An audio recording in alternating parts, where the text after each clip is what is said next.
Well, here we are for week number 10, past the halfway point of the regular season. And the SimRacerHub.com Challenge Series is live tonight from the Midwest in the virtual Kansas Speedway. Welcome in, everybody. I'm your host, Bradley Cooper. Back up in the booth with me this week, we have Alexander Gagnon. Man, Logan Threlkeld was up here last week, and I almost called him Alex about 1,000 times. So if I call you Logan this week, I don't know what I'm going to do. I'm going to lose my mind, I'm sure. I get it. You know, when it comes to color commentators on Tuesday nights, we have quite a few of them that you've had the privilege of working with over the past few months here. So, you know, we're bouncing around a good bit, but we're going to Kansas tonight. Should be a fun one.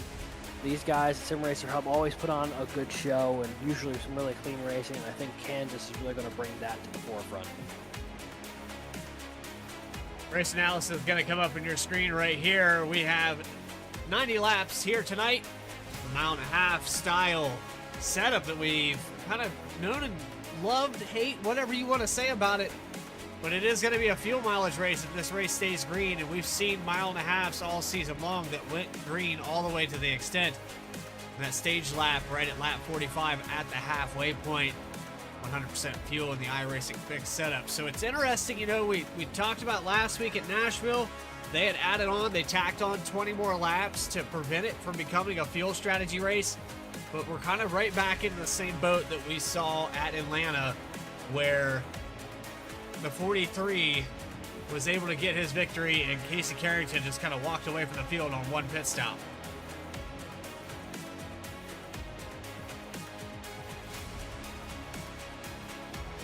Quick look at the points there on the screen. Gabe Ellison still leads the points, but Casey Carrington, by nature of that win last week, closing in big time now within 20 points. Sturgill not too far behind. Those three have really been the class of the field so far this year. Them and Dylan Rosenberg still looking for that first win, but still within that group points-wise.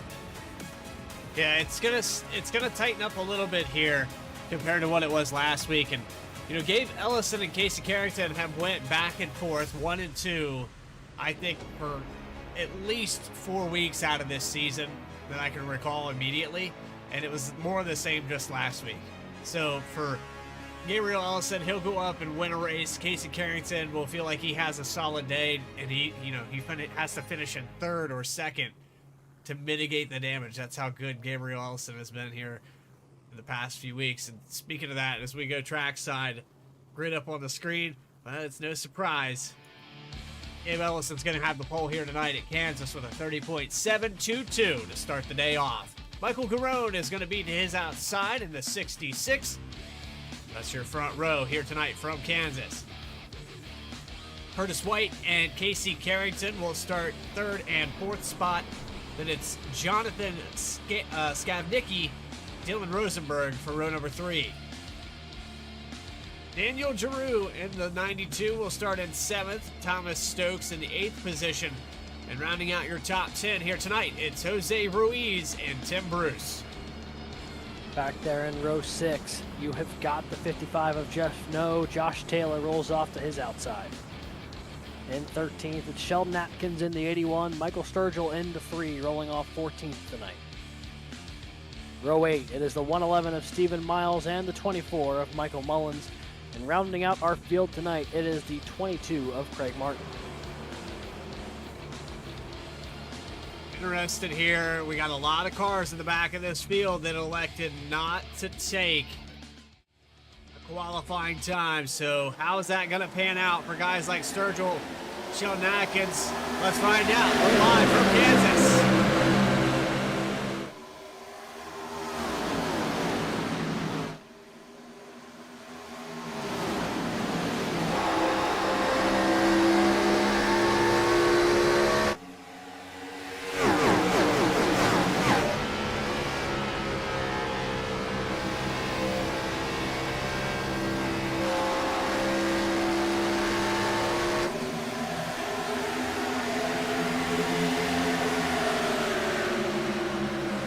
Leading lap number 1, Gabe Ellison pulls out about 0.2 of a second. Nothing major, but Curtis White, he's making quick work of this field. He got around. Oh! Big trouble in the back. The 4-1-1 around. Tim Bruce flying through the corner. 411 end over end.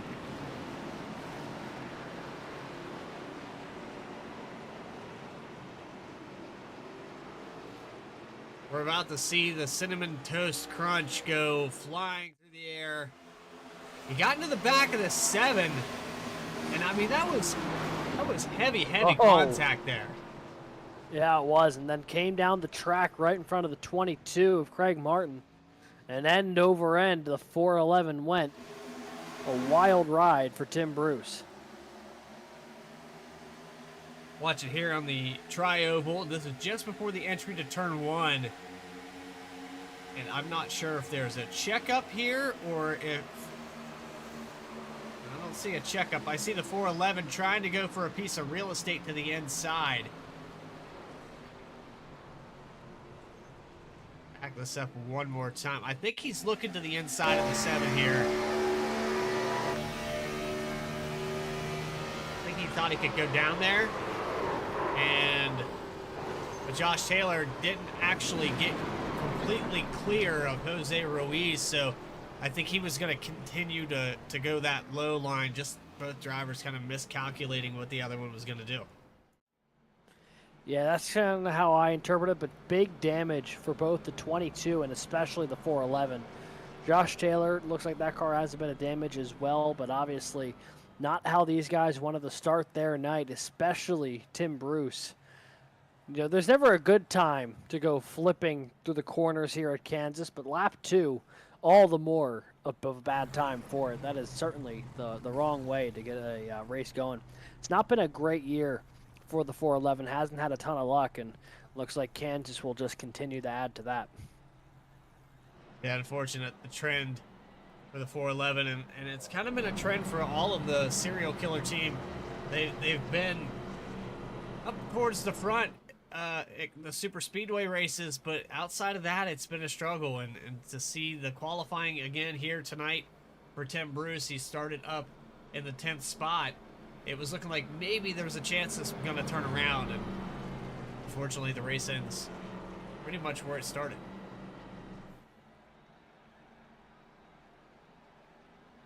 '27 of Gabe Ellison has the lead. Curtis White, I was just about to mention there, was picking up some positions. He made quick work of Michael Garone. He was holding off Casey Carrington, and I'm really impressed. Curtis White in the last couple weeks has started to show his strength just before we go postseason. Yeah, he really has been turning it on the past couple weeks, and now has an opportunity to try and take the lead away on this restart if he can time it right against Gabe Ellison. Won't be an easy pass, but you know, to take the lead, first you got to make your way to second, and that's exactly what he's done to at least give himself a chance here as he continues to have this momentum build over the past couple weeks. Wasn't a great opening stint there for the 66 of Michael Garone. Dropped from second back there to 4th. So he's going to have to try and get things sorted out on this restart because the opening drop at the green flag did not serve him well. He also had a driver on the move in 10th position, maybe 11th. I thought he was 10th as Michael Sturgill is up 3 or 4 spots. I mean, collectively, they're side by side here, so I'll put him as 10th, and I believe he's starting on the inside for this restart. But keep your eye there on the 27. That's his teammate. He led a lot of laps last week. He can lead a lot of laps tonight as well. Second time today, pace car out of the way. See if we can get this green flag run going, shall we? Lap 6 here at Kansas. Another great launch off the line for the 27 of Ellison. Well clear of the field as they'll make their way in the 1 and 2. Carrington going to try and follow him on through, take that second place away.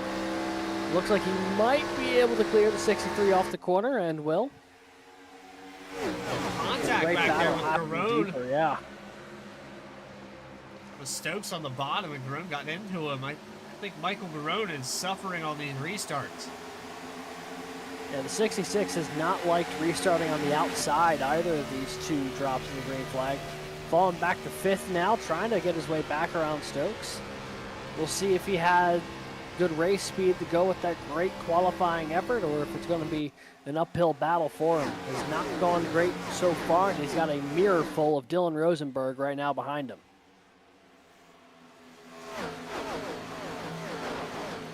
This is the product of Kansas. I mean, we've already seen it single file out. I would plan that this racetrack's going to be that way unless you absolutely have a run on somebody. There's just not enough room on the exits of these corners. It scrubs the speed on too much. Running side by side is not the answer at Kansas. Now, and it's funny because, you know, this track's so good with, like, the next-gen car for NASCAR, but for these Gen 4s, it is just a little too narrow on the exit, so it's going to be reliant on a lot of moves where you stick your nose out late, try and get under someone, and slide up back in front of them. And we've seen that happen a couple times already, as it looks like Stokes now maybe going to take a look to the outside of White. Oh, 63 closed the door on him there going into one. We've already seen one miscalculation today. 411 and the 7 getting into each other. It's a weird corner there on that entry. It almost seemed like during that caution, the 7 of Josh Taylor rather, was backing up his corner entry a little bit more than everyone else as well. I still think right there it was just a matter of guys going for the same piece of real estate, and we could see that again and again. You see the 63 on the outside of Garone right here. If he misjudges that entry just ever so slightly, 66 could get into the back of him. Yeah, now you see Garone there fighting on the inside of White. 66 going to run that apron to great effect, slide up in front of the 63, and now it's White who's starting to have some issues. He's fallen back to P5 into the clutches of Rosenberg, who is right on his back bumper as they make their way back into turn one. And as that's going on, it looks like Casey Carrington's starting to close in on the leader, Gabe Ellison. You can see the gap there. What a run off the corner, using that high side, and he's going to take the lead here on lap 11. What did I say in the pre-race? These two have been going at it week after week. I don't think there's been a week that we've came here on B-Speed that we haven't said these two in succession of one another at some point in the race. Yeah, and it's almost always in the top 2 or top 3 cars. It's not like we're catching a good battle for like 12th out there. It's always at the front of the field, these two, Carrington and Ellison. They've just been so good all season long. The third name we can add to that list would be Michael Sturgill, who started back in 14th, but he's working his way up through the field right now, battling the 111 of Miles, trying to take away that 9th spot. Now, I'm not sure if it was penalty related or he voluntarily decided not to qualify here, but situation that he's in right now, he's kind of went dormant. He's kind of quiet. Hasn't been able to get around the 111 of Stephen Miles. Hasn't really surged past getting to 10. For these past 10 laps or so that we've ran under green, it's been really slow for him. Looks like he's changing his line. He's trying to find a way around these guys, but I think it's just going to be too difficult to pass. Yeah, and you see Miles there. Wow, did he find the narrowest of margins to slide in between Adkins and Sturgill there. An ambitious move from the 111. Might be 3 wide almost off the corner. Instead, Sturgill going to give a bit of a shove to Adkins, who's watching this battle unfold off the back bumper. Neither driver able to clear the 81 just yet, and all 3 of them gotten all bunched up here for 8th on back. We saw there down the backstretch, Sturgill not afraid to give him a little bump. You have to be careful with that as well. We've talked about the aero package on these cars and how that front nose is almost just kind of like a door wedge. It just pushes the back tires off the ground, and next thing you know, a simple bump draft turns into a 4 or 5 car incident. Yeah, especially with a bit of a raised back end on these cars, you can just get right under them and kind of pop them like the tab on a soda can. We've seen that happen a couple times this season, but nothing. So, I mean, even a little bit there with the incident earlier on. You can just see how easily these cars can get off the ground if you're not careful. So trailing there on board with Daniel Giroux in the 92. As we got 3 wide just in front of him. It looks like Adkins hit the wall behind him, but a great battle was that White, Stokes, and Rosenberg all going out of here, and now Stokes going to fall back into the clutches of the 92. So Rosenberg kind of got a 2-for-1 special there. It looked like the 11 of Stokes made a slight mistake in the entry of 3. Ended up losing a couple spots. Curtis White's just sitting here in the middle. He's like, yeah, well, I saw you pass me, but I got around the 11. We're okay.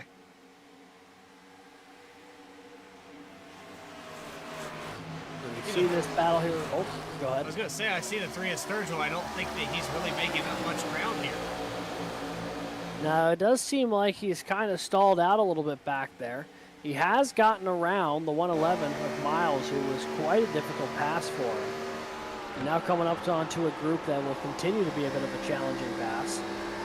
As you've got these 4 cars, almost a bit of contact. Oh, Whoa, Carrington big time in the wall. 43 out of turn 2. He's going to make it 3 wide, and here comes Michael Garone back to the front. So Michael Garone may not have the pace on the restarts tonight, but once that car starts getting some laps under it, boy, does that 66 look pretty quick. Now battling with Carrington for second. Ellison goes on by to retake the lead going into turn 1. We've got a nice little 3-car battle for the lead here, a second clear of the rest of the field. And so I'm having a hard time gauging the speed of these guys tonight, because we come in here, guys that started up front fall back, fourth, fifth, don't really push the issue. Then you have AC Carrington. He kind of sneaks and weaves his way. He started in the top 5, but he leads there just briefly. Then Gabe Ellison's gone again. Michael Garone came out of nowhere. I don't even know. I know he started in second, but he had fallen back I think as bad as 7th position at one point in this run. Yeah, we were on board with him when he fell back to 5th, and there was more cars hot on his heels there than could have gotten around him as well. So a great recovery here for the 66 to get back to where he's qualified, and now going to try and track down the race leader, Gabe Ellison. He is closing in on him here, cut off about a 10th of a second on that front straightaway. He's looking really, really sharp out there. Another driver starting to gain some time is the 3 of Michael Sturgill. He's cut off about 0.4 of a second from the last time we've seen him. Still trying to work through traffic, but up to P5, only 1.7 seconds back of the lead. Doing a heck of a job. I know that this is kind of homage to what I was saying about Michael Garone as well. It's just a different art form. What may appear to be a terrible call at the start of this run to save that much, but you turn out looking like a genius when you race your way back up to 2nd position, race your way from 14th all the way up to the top 5. Plenty of life lessons here. It's called don't quit. And for a lot of these drivers, the other life lesson there might be, if you go into the race with a plan, you might be able to make something fun happen. And I think that might be what we're seeing here with some of these cars on track, if they were intentionally trying to hold back a little bit at the start so they had a little bit more to give once these tires started really getting rubbered in a bit. You see both Sturgill and Rosenberg ripping that high line there through 1 and 2. White went down low. Not making any time, though, to the 91 or the 3. Rosenberg.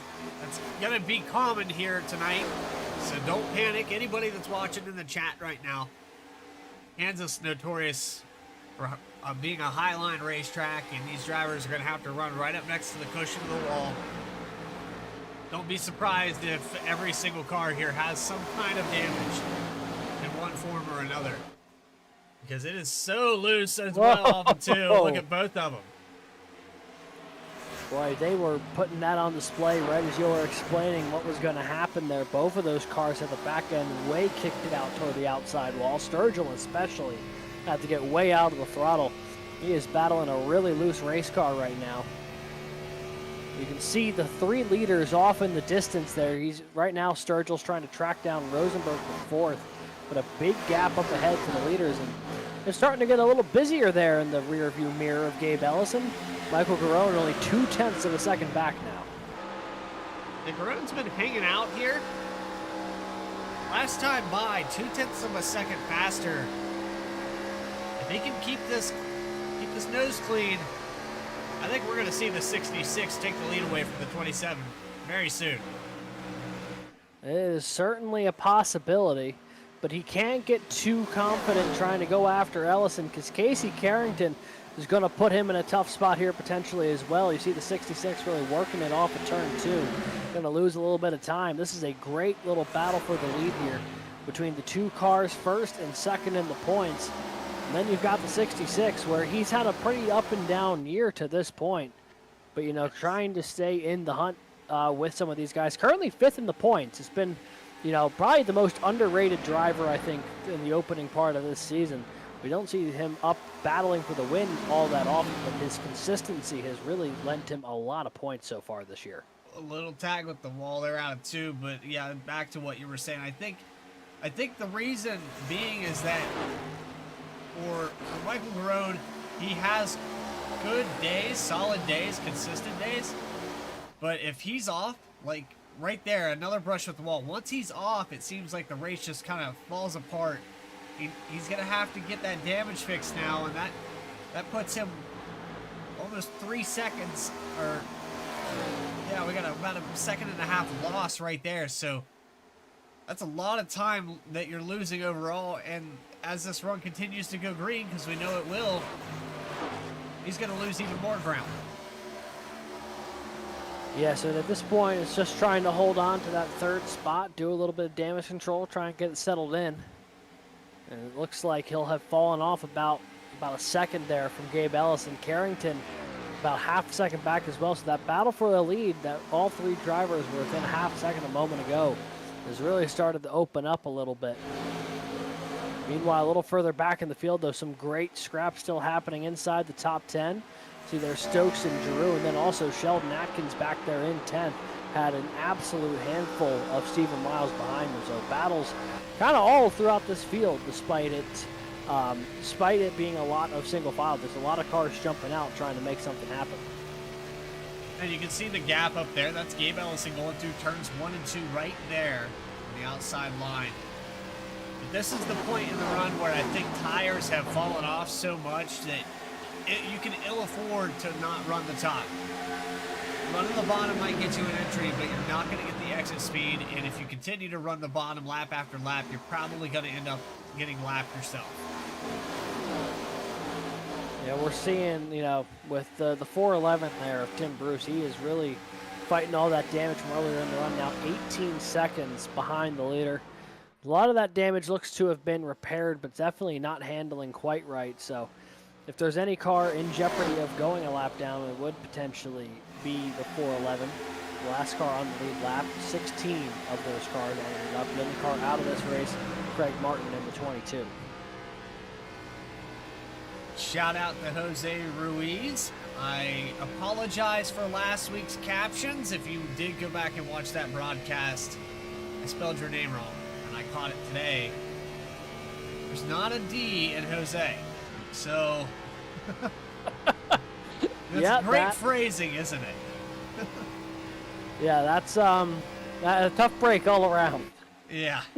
I'm sure he'll find that funny, and cool guy. I've had the chance to talk to him a couple times here in the post-race sessions, and everybody in this Discord really chill and laid back. Great group of people to work for. I've enjoyed every minute here, and we'd like to shout out Clinton Sneed, who is not here tonight, for what he's put together in the SimRacerHub.com Challenge Series. Just a great place so far. I very much enjoy working here so far. Yeah, no, it's been a ton of fun this season. They've been putting on really entertaining races, and you know, it's been a really fun for me personally. Not really expecting to be a part of being able to bring the action here every week on V-Speed with you up until, you know, the last possible second for the season opener, and then it's been basically every week since last week when you guys got graced with Logan's presence. But no, it's been a ton of fun seeing these guys whip around. We're starting to see some takers on pit road there, Bradley. Michael Garone, Daniel Giroux already have made their stops, and back on track they go. I kind of foresaw that. We were talking about that just a second ago, where for every lap now that he stays out, he's going to lose time. I know it's 100% fuel, so maybe now he stands to make it. They extended this race, by the way. And so I wondered about that. They did bump the laps up, an additional 20 here tonight. They did that just last week, so I'll have to get an updated graphic there to know that they're going to do that. But I had checked in. They didn't want another fuel mileage race. It was so frustrating for a lot of guys that had so much speed, but, you know, just would miss that strategy call or didn't feel like slowing down for 10 additional laps just to get that one drop of fuel to put them across the line. There's been a lot of scenarios like that this season, I think. There really was. So I think adding the extra 20, I think, is fun, just in the sense of you don't have to worry about trying to stretch an entire run on fuel save, and you can actually go and really try and battle some folks at full power, you know, and see what you got when it matters most. And, you know, the fuel strategy races are fun, but when every race becomes a fuel strategy race, it does become a bit tricky, especially when there are some drivers in this league who are just so unbelievably talented at stretching the fuel save. I think back to that race a couple weeks ago where Carrington almost added God knows how many laps. Oh, Sturge on the wall. Oh, big time contact, lost a ton of time, and here goes the rest of that top 5 around him. He was on the outside challenging Michael Mullins. Was for P3. Looks like the sliding through the corners finally caught up with the Sim Racer Hub number 3.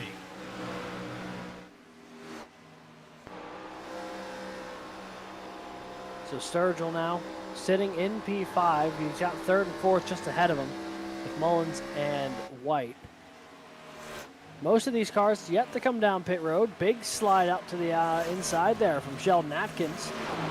Currently running in the 7th position, has a mirror full of Josh Taylor right now.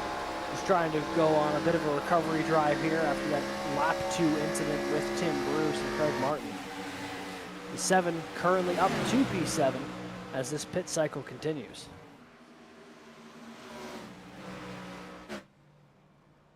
.43 Carrington. Looks like yeah, Nicky as well.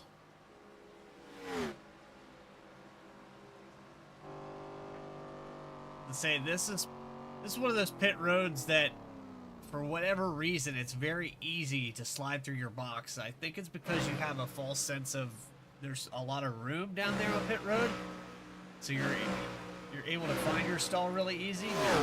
Come into the approach. We did that Friday league, you know about that, in the Track Champions Series. I think I saw at least every pit stop. Couldn't tell you how many guys would slide through the box, and that's, you know, that's after maybe 20 laps on their tires. So I can only imagine what these cars feel like with all that weight distribution. And this track is hot today. Yeah, and they've already run 40 laps on it, and some of these cars will be running even more when it's all said and done. Track temp of 92 doing no favors to the overall longevity of these tires as well. And we're seeing a lot of handling issues out there right now. A lot of cars who have clipped the wall through the corner. Because when you have the combination of tires that aren't doing what you want them to, as well as, you know, a track surface not relenting to it, and a high line track, as you see Ellison there, all sorts of trouble trying to get on pit road. Had to really work to get that thing slowed down. I think Curtis White might have made a mistake here on his entry. We'll have to go back and take a look at this. But I don't think this is the way he intended to enter pit road. I think he had a little bit of a handling issue. Maybe not. I thought I saw him throw smoke, but maybe the 27 definitely did. I think that may have just been what you seen was the car in front of him, because Ellison definitely popped a bit of smoke trying to get down pit road. There's Michael Mullins, and so we still have 5 cars left out on the racetrack. Michael Sturgill is one of them. He's going to come by for a lap lead, but based off the handling that he was having earlier as the 43 of Carrington unlaps himself, based off of the handling that I was seeing a moment ago, the 3 car probably stands to benefit the most by staying out and stretching this on the long run, so he can have tires somewhat equal to the guys that he'll be end up racing with in the top 5. Yeah, and you can see just the speed difference between those who have come down pit road and those hadn't. Carrington checked out from Sturgill when he got on by. The next car to unlap themselves will be Gabe Ellison in a moment here. You see Sturgill go on by there. Then Ellison coming up on this pack of cars. And we'll be able to see that speed difference pretty heavily. But the thing that jumps out to me is the difference between the 43 and the 27 after the pit cycle. Carrington. You said that, and I was like, wow. I couldn't believe it. You were talking about that the 43 had just unlapped himself, and now it's the 27 of Ellison. So I don't know what happened here. Maybe it was just that 1 or 2 lap difference on the tires, I guess, where they hit pit road. Certainly seems like it. So we're looking at it. It's about a 5-second gap between the two now, which it certainly was not that when this pit cycle began. No. And now only, I believe, 3 cars yet to hit pit road. Sheldon Atkins, Jose Ruiz, Jeff No, I believe, the only 3. And I think 2 of them just stopped. Let's say Jeff No stayed out. He's still out there, so he'll officially get a lap led in the number 55. Sheldon Atkins and Jose Ruiz, they come down. But we know we can go 46 laps on a stint now. With these 2 pitting, we know we can make it that far. And knowing that most of these drivers only need to stop 1 more time to make it to the end of this race. I don't think, I guess if a caution were to fall the right way, you might be able to make the situation if the tires worked out right, because obviously we've been seeing crazy fall off, even only after like 20-25 laps, which could justify another stop. But I think realistically, if this stays green, we'll only see everyone come down pit road 1 more time. We had that caution to start the race, and I believe that's where Jeff No has gotten this extra little bit of fuel to stay out longer than the rest of this pack, as he will now finally come down pit road, because our first caution was sitting right there around lap 3 to 4. We really hadn't made it very far at all. So a few drivers had elected to come down pit road, top off with fuel. Now Jeff No, the last of those drivers to come down into the pits. He will give away the lead here. Michael Garrone in the 66. Remember, he pitted on lap 34 as compared to Thomas Stokes, Daniel Giroux, Gabe Ellison. Those drivers behind him pitted about 7-8 laps later. So Garrone will be able to lead a couple of laps here on this undercut, but Carrington's closing down that gap mighty quickly. Chopped off the better part of 6-7 tenths that lap alone, so the 66 won't be able to hold on to that lead for very long, I'd imagine, with just how much fresher the tires are on the 43. And then things really open up until you get back to 3rd, 4th, and 5th there. Stokes, Ellison, and Giroux kind of all in a little cluster. Everyone's kind of fallen either into a spot where they're by themselves or like kind of tangled up in a little multi-car situation like this. But the track incredibly spread out right now after the screen flag pit cycle. Well, we got spoiled there at the start of the season. We remember, came out caution-free for 3 weeks in a row. We almost had it here tonight. I think we're in the clear now. Seems like things are going pretty solid. But yeah, it goes back to how spread out can you get. Everybody's got the same chance at pit road. Everybody's got the same car. That's just a matter of how much are you willing to gamble on your entry to pit road. How fast are you going to push it before you come in? And that really does become the debate. You know, we're just about at the halfway point of this race. We jump up here with the 27 of Gabe Ellison. You know, he is still almost 3 seconds back of the leader here. Carrington has gotten around the 66, but it was 5 seconds when the 27 gotten back off pit road, so he is starting to make some time here on the 43. And maybe that's where that gap had opened up so much, was the slight difference in tires there with the undercut. Really worked out temporarily for the 43, but now I think the situation may have fallen the other way back toward Gabe Ellison, who could just be able to drive up there on those fresher tires and get right around them. But Jerome pulling some strategy. He's able to lead a lap, so he's in a better situation. He got, looks like most of that damage, still a little bit there on that right front, but most of that damage is fixed. And he's able to hold his own for the most part up there in the top 3 spots. That's another scenario that we haven't talked about. If you pit that early, lap 34, what lap are you coming in at the end of this race, and will you have enough fuel after that? And sometimes you can cut it too early. I understand the tire advantage. I think he's going to be okay, but that's 12, 13 laps difference compared to everyone else on this field. Yeah, he came down pit road incredibly early.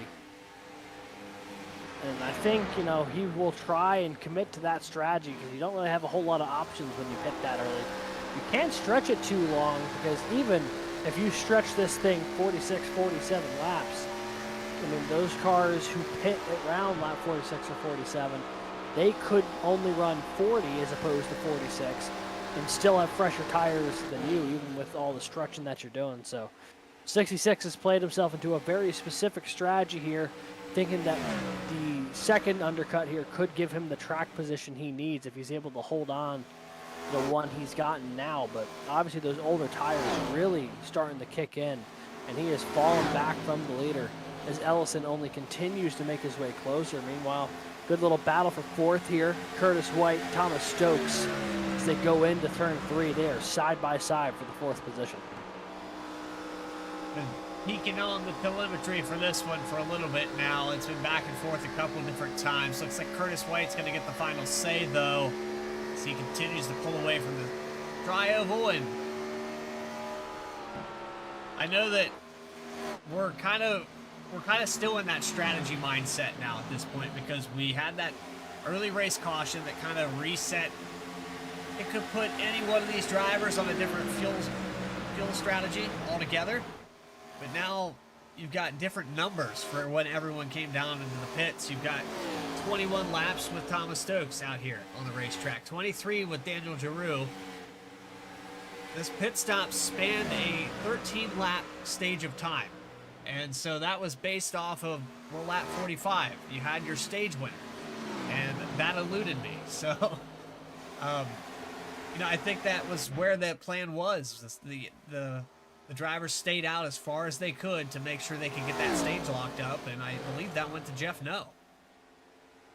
If the stage was still at the lap 45 mark. Yeah. If it moves to lap 55, then it would have been Casey Carrington. Yeah, I don't know. That's some information that I gotta confirm with them. Yeah, I gotta get that information. I don't know. I apologize to anybody out there watching, but it's just been a little changes. Yeah, the what I'm seeing here, I think the stage is gonna be lap 55, which means I believe that would have been Casey Carrington getting around Michael Garone at the time. So I do believe with the stage being at lap 55, that'll be a stage win for the 43 of Casey Carrington. Well, we can take it back there to lap 55 and see who is crossing the stripe. I think we should do that. The old instant replay machine. Yeah, we can go way back in time here. I want to say that Michael Garone had fallen behind the 43 car when we came by. That would have been lap 55 across the stripe right there. And that would have been starting the lap. So, you know, I think it's pretty safe to say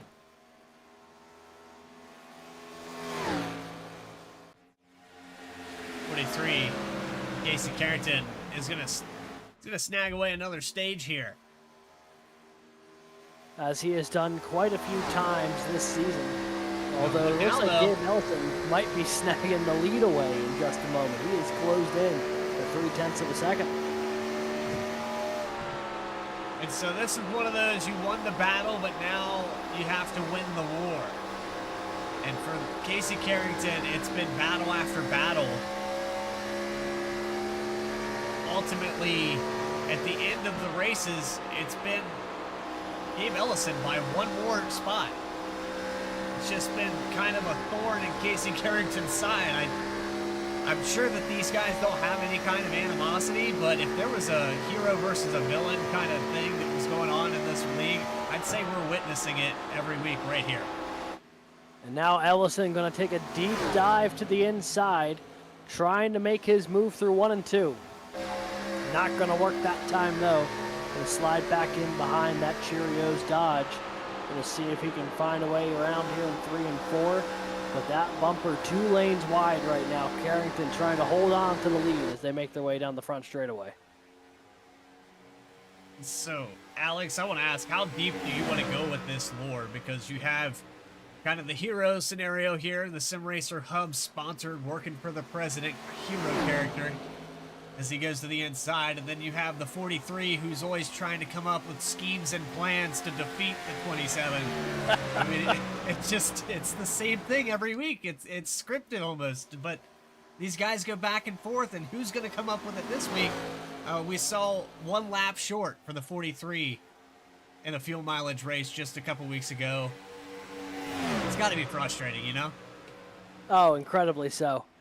But it's also fun because you know these guys will race each other clean, and that's what we're seeing right here on track. And whoa, near, as we say that, almost a bit of contact between the 7 and the 4.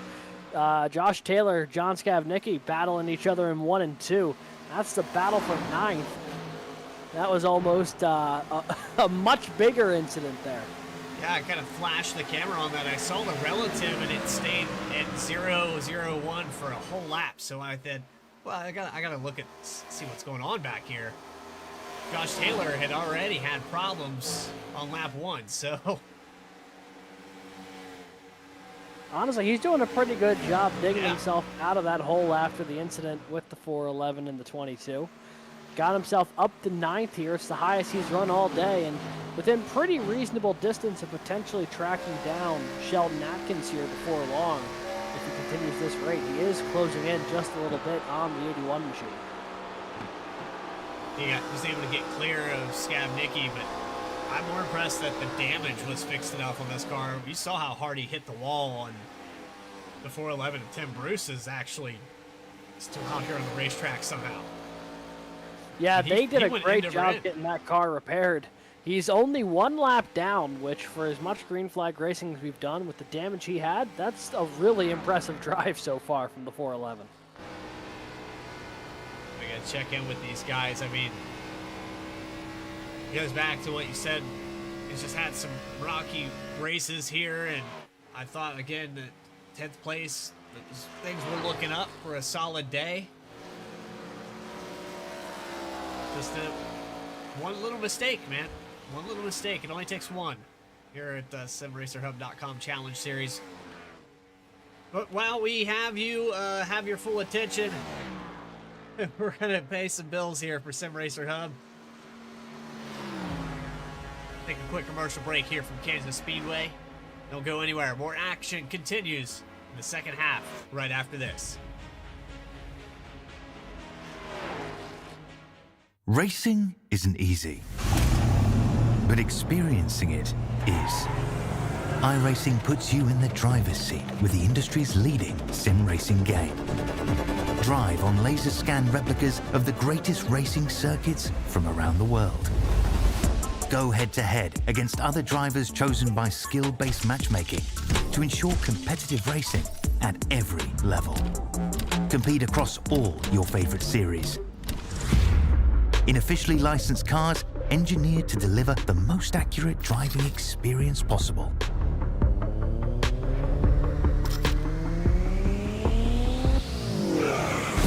Join a race or host your own with players from across the globe. Race against the computer or in a league with friends. Feel the thrill behind the wheel. Visit iRacing.com.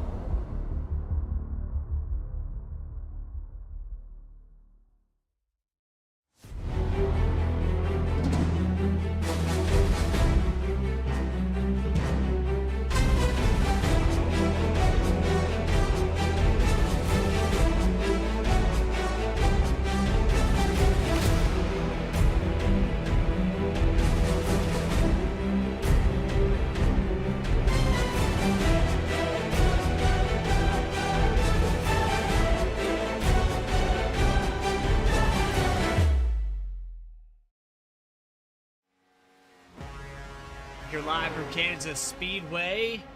The SimRacerHub.com Challenge Series presented by Admin Box, Aspiration Homes, and Rapid Fired Pizza. First Rapid Fired Pizza opened its doors in 2015 in Dayton, Ohio. The idea was simple: make delicious, fast, and affordable pizza. Now in 25 cities across the country, customers love the fresh taste, the speed, and the ability to create their own perfect pizza with over 35 different toppings and sauces. You can go to www.rapidfiredpizza.com or a location near you.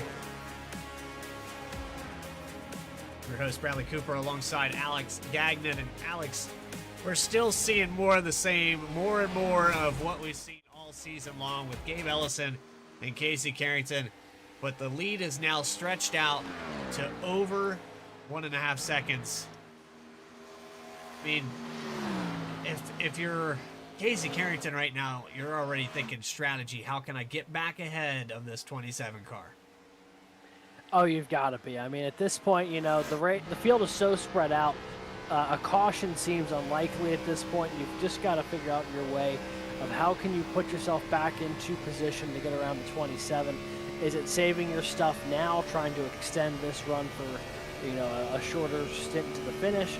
Is it trying to undercut the 27?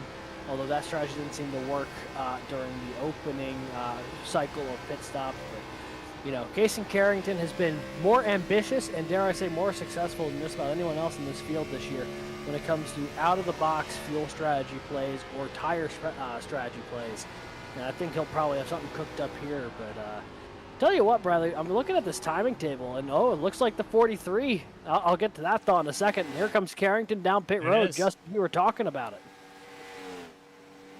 About, 36 laps left here. He had ran about 36 exactly, yes. So he split this run perfectly in half. Does this force the hand of Gabe Ellison now? I think it's going to have to. You know, when you have the advantage like Gabe Ellison does, you do just want to mirror whatever the other guy's doing. That's exactly what we see here. Ellison going to put in one lap later to make sure he doesn't get undercut too much by the 43. But now you got to execute on pit road. And this is the guy I wanted to focus on just before those two came down pit road. Was Mike Mullen. He was 16th to start this race, had worked his way up to 3rd before the pit cycle, and now leads tentatively as he clips the wall there down the back straightaway. I mean, this car, today it's been a handful. We've seen it before at these mile-and-a-half tracks where it can get like that, but particularly on the exits of turn 2, it's been sideways for some of the most talented guys in this league. We also have to add Michael Sturgill out of the race, and not quite sure what happened to the 3 car that destroyed him that bad, but done for the day, 33 laps ago. We got 3 cars currently out of this race. The 111 is Stephen Miles, Michael Sturgill there, and Craig Martin, the 3 cars out of this race. A couple of cars off the lead lap here, a lot of that due to the pit cycle. The only one that was really off the lead lap before all of this pit cycle began was the 411 of Tim Bruce with the damage from lap 2 incident. But here comes Mullins now on pit road. He'll have a couple lap fresher tires than both of Carrington and Ellison. And he was only about 3 seconds off the lead when the pit cycle began. Curious if this is going to work out here for the 24. Might be the sleeper, the secret agent here that comes in, just disrupts whatever. Yeah, I mean, we've got characters all over the place here. This is a Disney film at this point. Yeah, you know, we're one step away from recreating the wacky races. Yeah. More of a Herbie guy myself, but hey, I mean, honestly, all the more entertaining. Wacky Races is way before my time, but my dad was a big fan, so it would come on the TV every so often. Anytime I start thinking of racing and characters, let me tell you, that or Speed Racer are the first things that come to mind. Think the character? Scooby-Doo on the hood of this machine. Halloween-themed Cartoon Network car. It's like he's gonna bring it down pit road now, but got a lap led, and so again, impressive that this car and the way the day started for the 7 has reversed and recovered to where he is now. Yeah, it really has been. I'm also looking at the timing table there, Bradley. Casey Carrington just ahead of Gabe Ellison here. 2 cars, you have to come down pit road, Jose Ruiz and Jeff No. But the tentative battle for the lead, once everyone pits, will be between the 43 and 27. And it's shaping up to be a good one. The tire differential between the two is only a lap. So, Carrington will have the slightly older tires, but will have the track position to try and play defense against 27. Should be a ton of fun. And then Michael Mullins, several seconds behind them, but 3-lap fresher tires from Carrington, 2 laps fresher than Ellison. Will that come into play at the end of the next 30 laps? Yeah, you got to find that window where having a tire advantage is still advantageous, because even if you have those fresher tires, if you don't have enough laps left in the race to chase these guys down, it doesn't much matter. And so we're talking about a pretty sizable gap of 6.3 seconds that he has to make up on the 27 car. In order for him to catch up, he's probably going to have to do at least 0.3 a lap to get there. Yeah, we'll have to see if he's able to close that in. Right now, a pretty healthy gap to those two. As Jeff No comes down pit road, so Jose Ruiz, now the only car on this pit cycle yet to make a stop down pit road. Got to imagine he's thinking about it soon. You can probably stretch this thing out another about 5-ish laps if you really wanted to, hoping for a caution or what have you, but at this point on those older tires, you're just going to keep giving up time to everyone who came down pit road whenever the 6 eventually does. So maybe banking on a caution here is Jose Ruiz. Yeah, he's in a weird spot here with these pit stops, because he technically would have made the race if we had our original distance, right? So maybe didn't realize that and had stuck to the game plan of when he was going to pit based off of those numbers. I think I've seen a couple of different people come down late like that. Jeff No, I thought would go further, like Jose Ruiz has. It was, I think, 47 laps was about the max. Yeah, and Ruiz was one of the later ones to pit on the opening cycle, so he might be able to push this out maybe a tad bit past lap 90, but right now, this is more or less the strategy that you're dealt with as the only car left in your hand. Because if you pit at this point willingly, you're still going to give up all that time to the other cars in the field, so you're just going to have to keep this course of action and hope something falls your way. But Ellison and Carrington are duking it out right now. The gap only about 1/10 of a second between the two. You see the 27 right on to the back bumper of the 43 here. This will be the battle for the lead whenever Ruiz does come down pit road.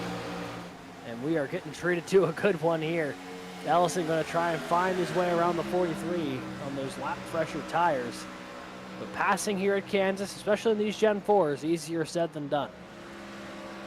On the bright side here for the 43 at Carrington, he forced the hand of Gabe Ellison to come down pit road within a lap. So that puts them on a much more even stint compared to last time. It was a pretty big 10 laps, I believe, was the split. I'm losing my mind here, but yeah, it was probably going to even itself out anyway if they ran enough laps. This helps, though, that he forced the 27 to come in maybe earlier than he wanted to. I think he's got a fighting shot for a victory if he can keep up this pace and not get into the wall. That is not going to do it. That happened to him last time he was leading this race. Big time wall contact for the 43. That is really going to set him back a bit. Now almost half a second behind Ellison. Let's take a look at the replay. Just cut the margins a little too fine coming out of turn 2.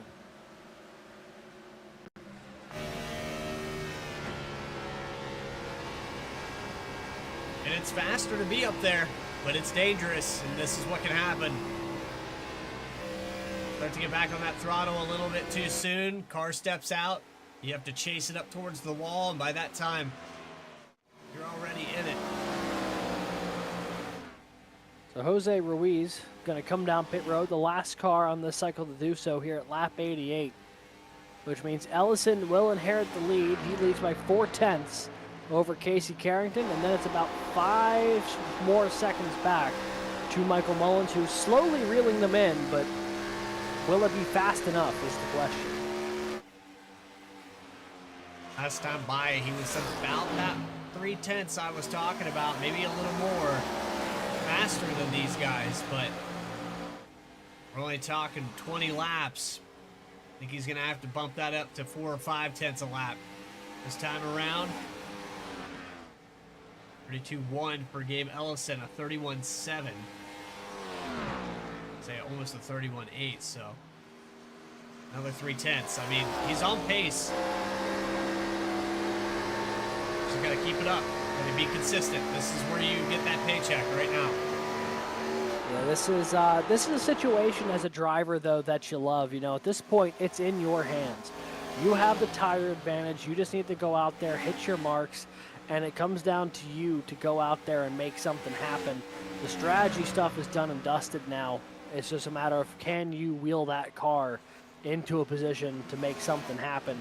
And I'm sure Mullins is relishing in the opportunity here as that gap continues to dwindle about a couple tenths every lap.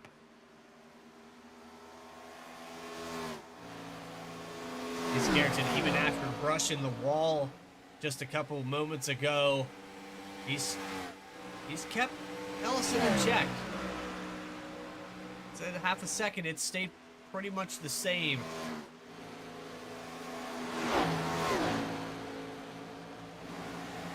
Really seen the 27 of Ellison make that wall touch mistake yet, though.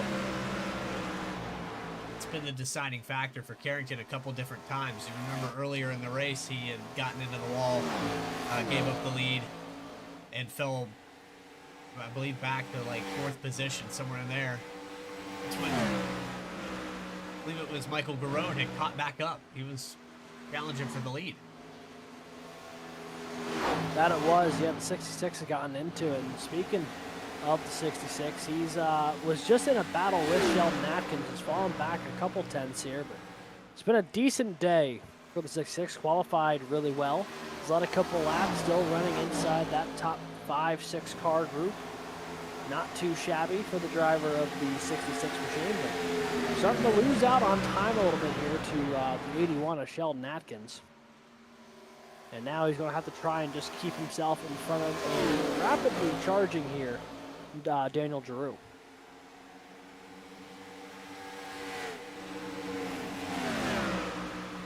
Throwing me off this week, seeing the old Texaco-styled scheme. Jamie McMurray back in the day. Yeah. That or like first season in NASCAR Juan Pablo Montoya. Yeah. Although I think the numbers are far more of the old Jamie Mack one. You're watching Daniel Giroux, who again had that victory week 1. Trying to get a top 5 day. He's got about 2 seconds to catch up to Sheldon Atkins to make that happen. But he's catching up to Michael Garone. 15 laps to go. Plenty of time to do it. But it's down to 4 seconds. He's closing the gap down little by little. At this point, I don't think it's going to be enough for Mullins. It's still 4 seconds. 5 laps have gone by, and he's trimmed down a second. He doesn't have time to continue that rate if he is going to catch the leaders. Still could be a podium finish after a 16th place start for Mullins, so it's still going to be a really good day as a whole. But maybe just a little too late for the 24 to try and go after that race win. And it looks like that damage that the 43 of Carrington may have got from the wall more sizable than we first thought. He has fallen a good chunk off here now, 1.3 seconds back of Gabe Ellison.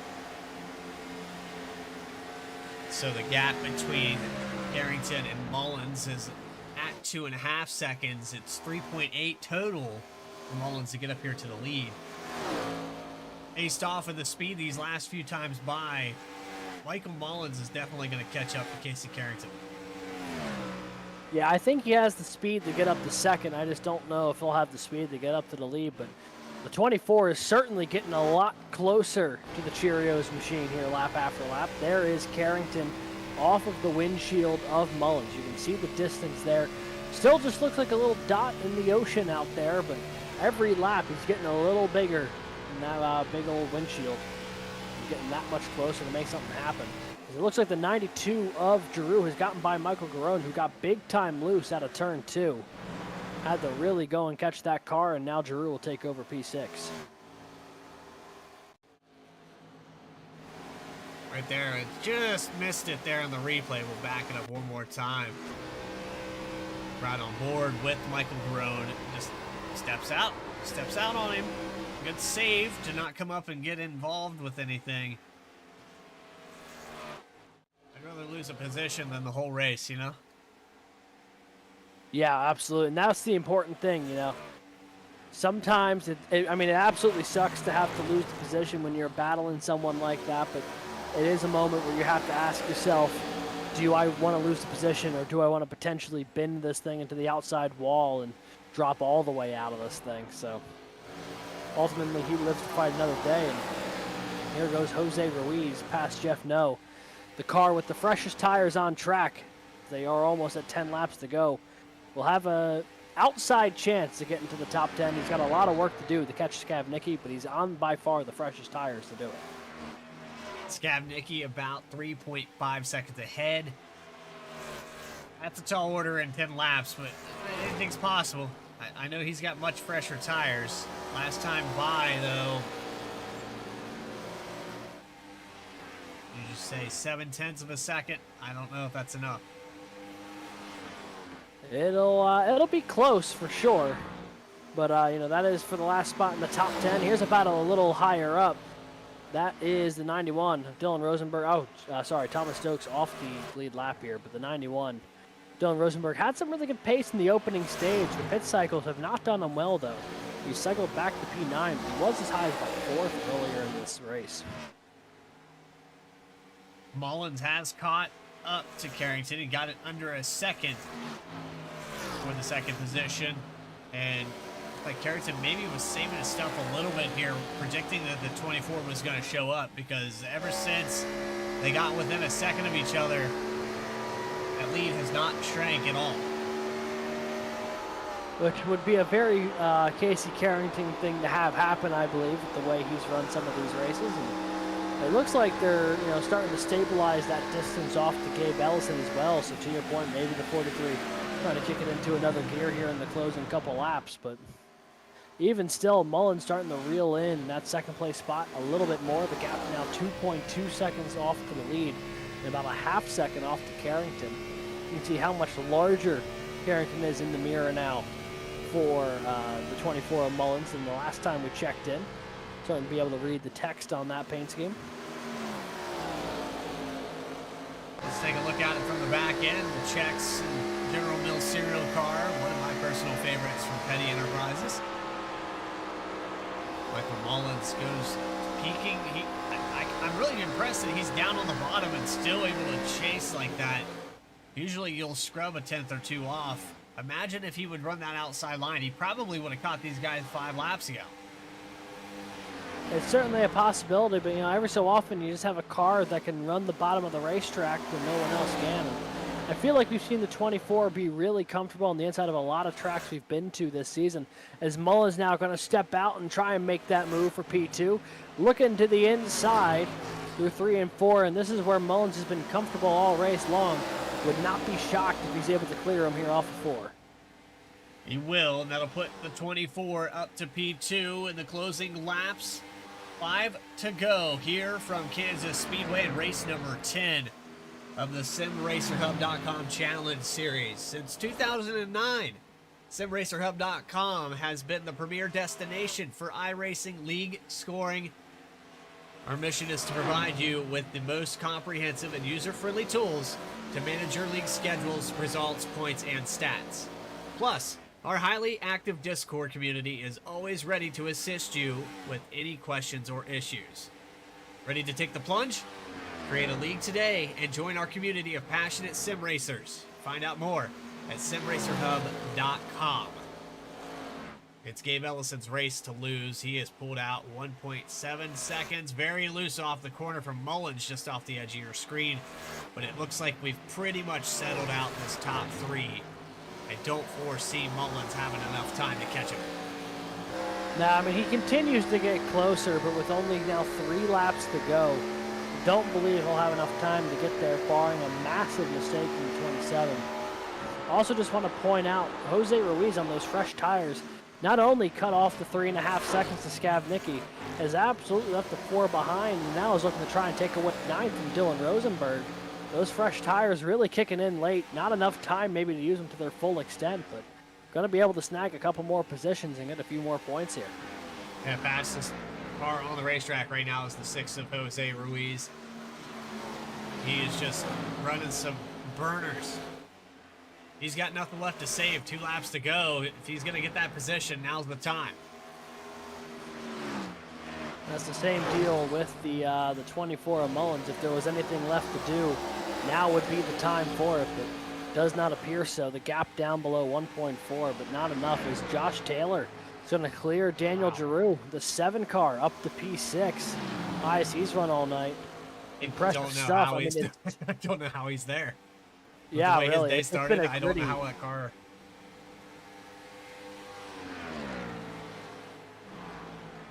Well, here we go. White flag. Alex, we saw it again, and this time I think Casey Carrington was even on the deeper end of the strategy. 24 Mullins is driving everything he can, but it's just not going to be enough. He was coming out of there hard, but it's going to be another Gabe Ellison victory. This puts him 4 on the season. And in week number 10, Gabe Ellison is victorious from Kansas Speedway.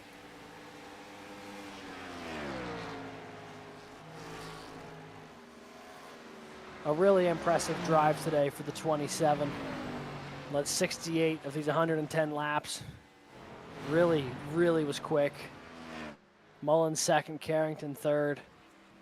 Carrington had his opportunities. I think it was all about the execution behind the wheel tonight, and I think Ellison, by nature of running that slightly cleaner race, didn't have any real contact with the wall. And I think that's what set them apart tonight between the two, because before those little bits of wall contact for the 43, they were running dead even, but ultimately I think the clean race for the 27 was what got them the win. I can agree with that 100%. Just keeping it off the wall, keeping the car clean, and sticking to your strategy. So we burn it down here on the front stretch. Gabe Ellison, victorious here today from Kansas.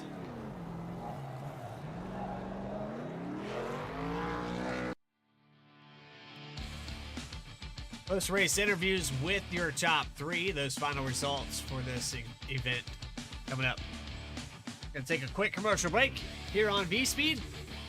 Then RacerHub.com Challenge Series. We'll be back right after this.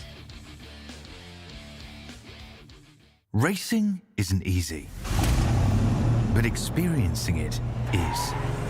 iRacing puts you in the driver's seat with the industry's leading sim racing game. Drive on laser scan replicas of the greatest racing circuits from around the world.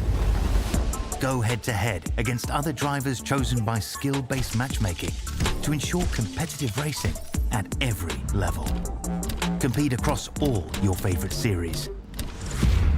In officially licensed cars, engineered to deliver the most accurate driving experience possible.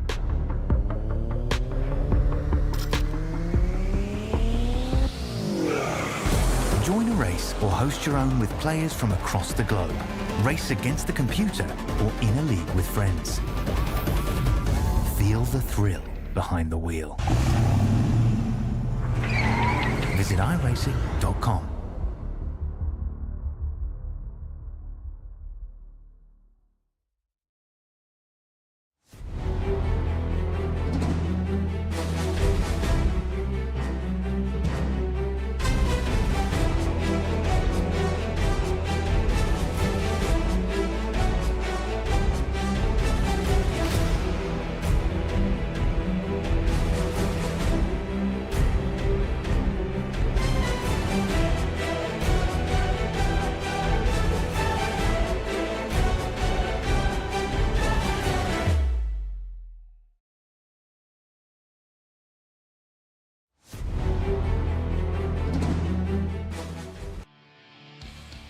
Back here live from Kansas Speedway, the SimRacerHub.com Challenge Series has concluded its 110 laps. Stage winner goes to the 43 of Casey Carrington, but for the end of the day, another one of those bested results. Started on the pole, led the most laps, and Gabe Ellison is going to add a fourth win to the record books here for Season 3. Michael Mullins is going to come home in the second spot with Casey Carrington, of course, third. And tough day for Casey Carrington comparative. You know, he needs to finish ahead of this 27 car. He did everything in his power, but just the execution, like you said, behind the wheel, I think that ultimately came down to it. Curtis White, top 5 day for him. Started in the third spot. He'll finish fourth. Sheldon Atkins, the biggest mover up here. He's going to have 8 positions. Actually, Michael Mullins is the biggest mover in the top 5. He had 14, but big move here for Sheldon Atkins. And then Josh Taylor, 6th position. Daniel Giroux, 7th. Michael Garone falls back to 8th. Jose Ruiz goes up and takes away 9th. And Dylan Rosenberg will round out your top 10. Back there in 11th, you got John Scavnicki, who started 5th here today. Jeff No finishing 12th ahead of Thomas Stokes. And then Tim Bruce had that crazy flip on lap 2. Was able to keep that car on track for most of today's event. They'll finish 7 laps down, but far better than how this day started for him. And then the 3 cars who DNF'd tonight, Miles in the 111, Michael Sturgill in the 3, and Craig Martin in the 22. So with that, we are now going to catch up with your top 3. A fun race to watch. We had 1 caution here, so as far as race recap goes, I mean, couldn't ask for a better day. 14 lead changes. But that brings us to our 3rd place finisher, Casey Carrington. Alex Gagnon is caught up with him.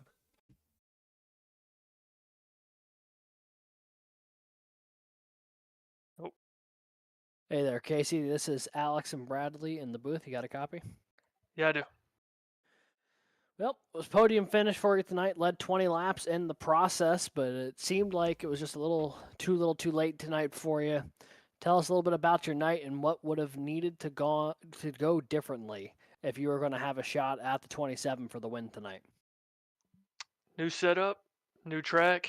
Uh, maybe I don't know. Maybe if we'd had some rain or something. I just, yeah, I feel like Kyle Busch. I didn't enjoy that really at all. That was probably one of the worst setup track combos I've ever driven. It just tight, loose, then tight, and hell, I was hitting the straightaway even when I was in the lead.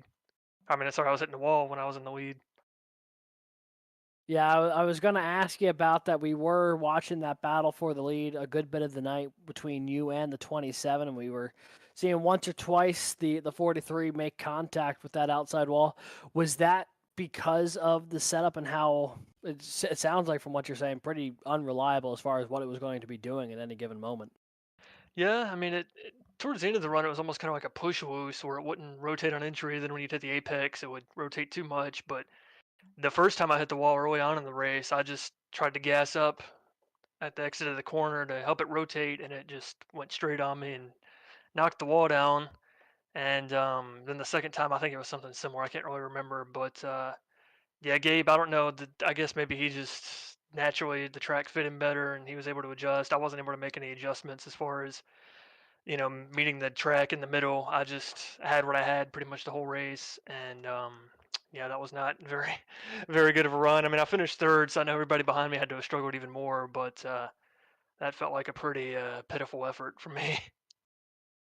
Obviously, I can tell that you're not super thrilled with how tonight went for you. But, looking ahead on the schedule here, Bristol is on the track next week.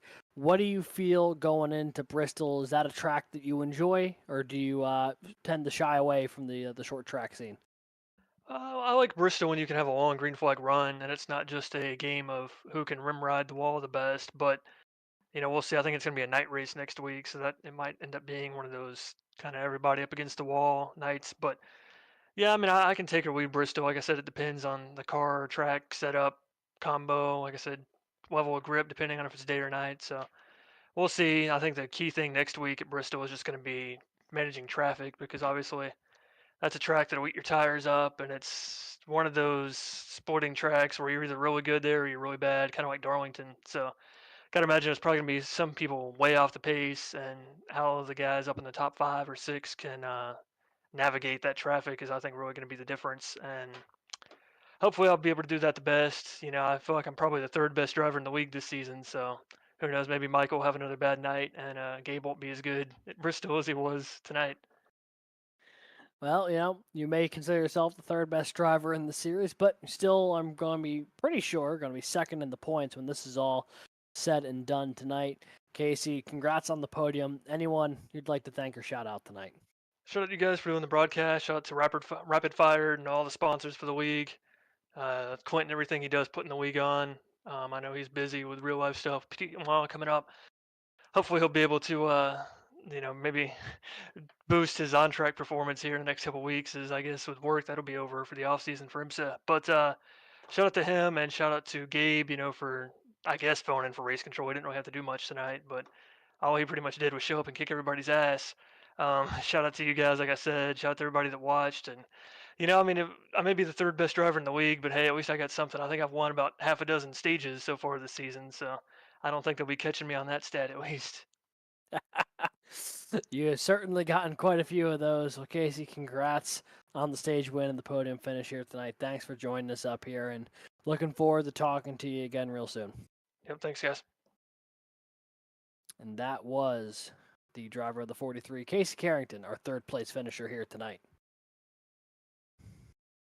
Moving on down pit road, we have the 24 of Michael Mullins. And Michael, I got to say, it was pretty impressive that you started in 16th and worked your way up to a second place finish here.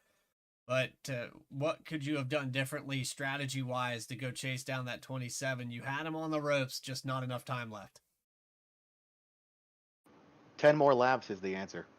I mean, honestly, that's all I needed was 10 more laps.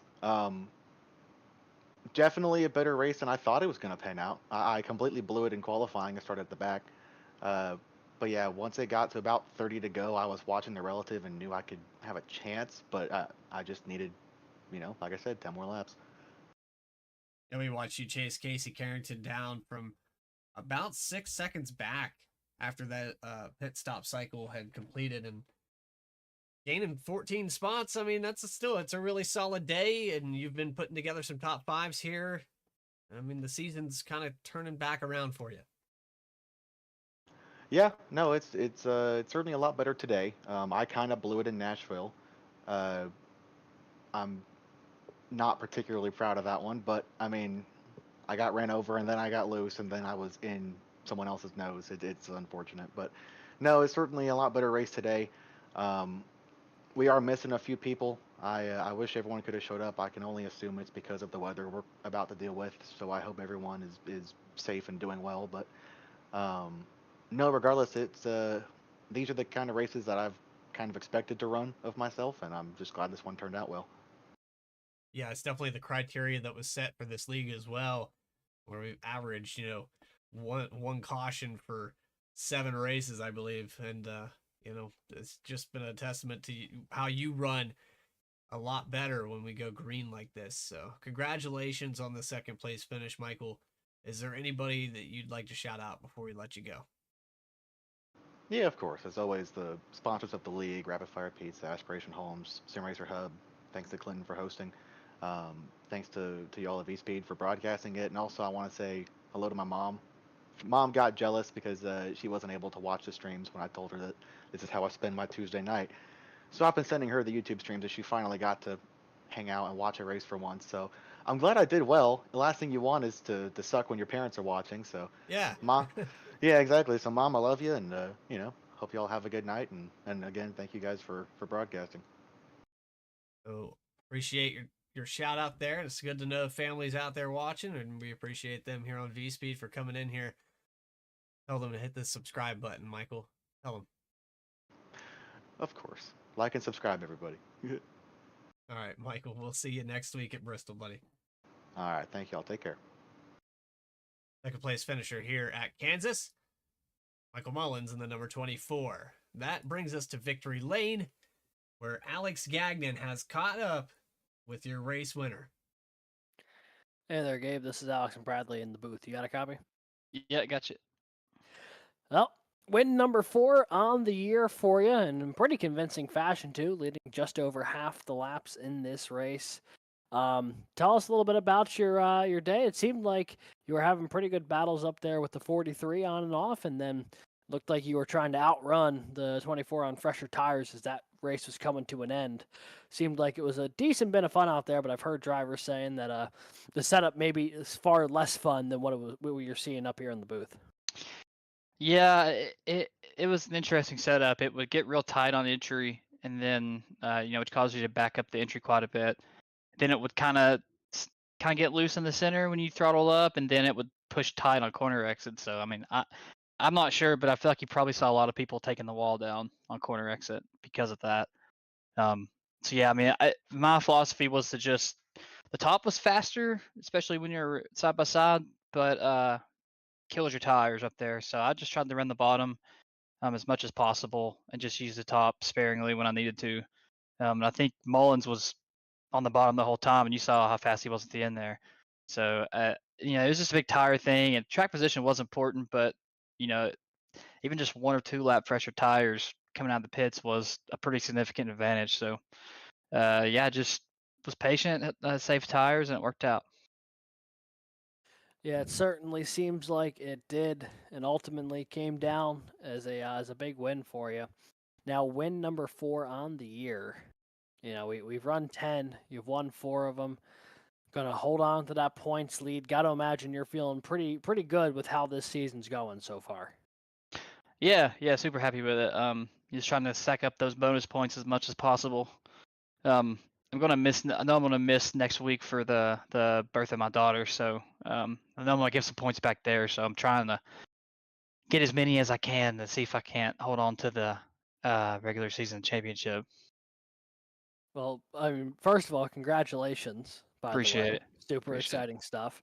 Obviously, Yes. we'll miss you here on track next week, but by far understandable of why we won't see you. I know, missing Um, Bristol though. That's disappointing. That was like my favorite. That's the one I was looking forward to the most. Kind of bad timing on the date.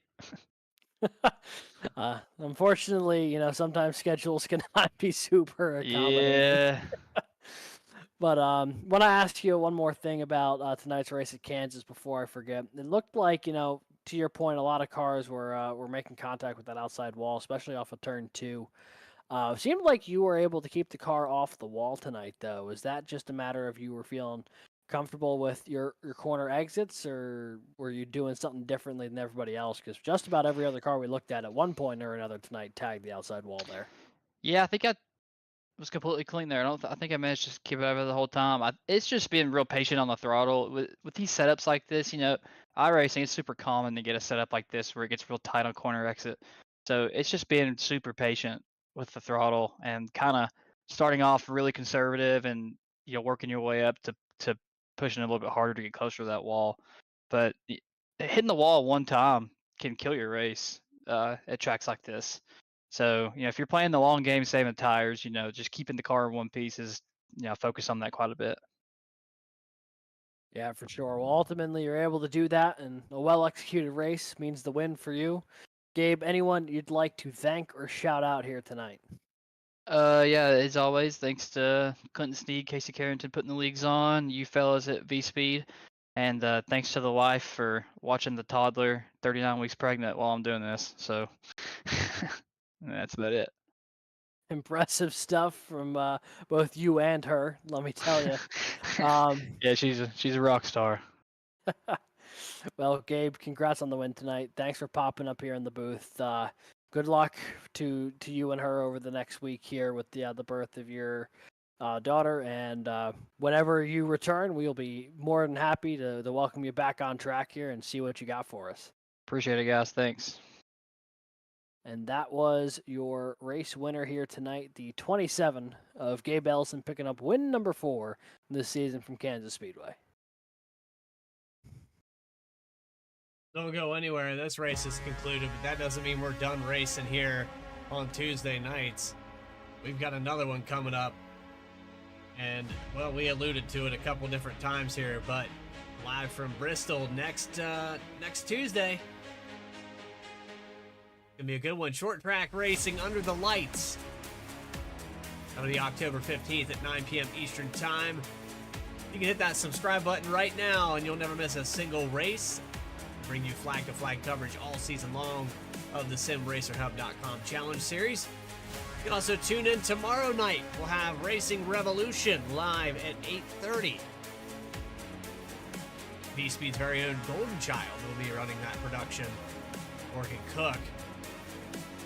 Hopefully the weather stays good for you, Alex. I know that you're kind of in that warning/gray area of uncertainty and everyone panicking, and you're kind of saying, I'll ride it out. I hope everything goes okay, man. I appreciate that immensely. Yeah, we should be good, at least from the coastal side of things. We're pretty inland, but may or may not be a game time decision for Racing Rev tomorrow night. We've already talked to Morgan about that one, but even if I'm not there, folks, you should definitely tune in to the Racing Rev this tomorrow night and tune in to Sim Racer Hub next week and everything else we've got here on the channel. There's so much racing on this channel basically every day. Can't miss any of it. Well, that concludes tonight's broadcast, and we'd like to thank Adam Baker, Clinton Sneed, everybody that makes this stuff possible. Alex Gagnon up here in the booth with me. This is Bradley Cooper telling you to have a great rest of your week. Stay tracking.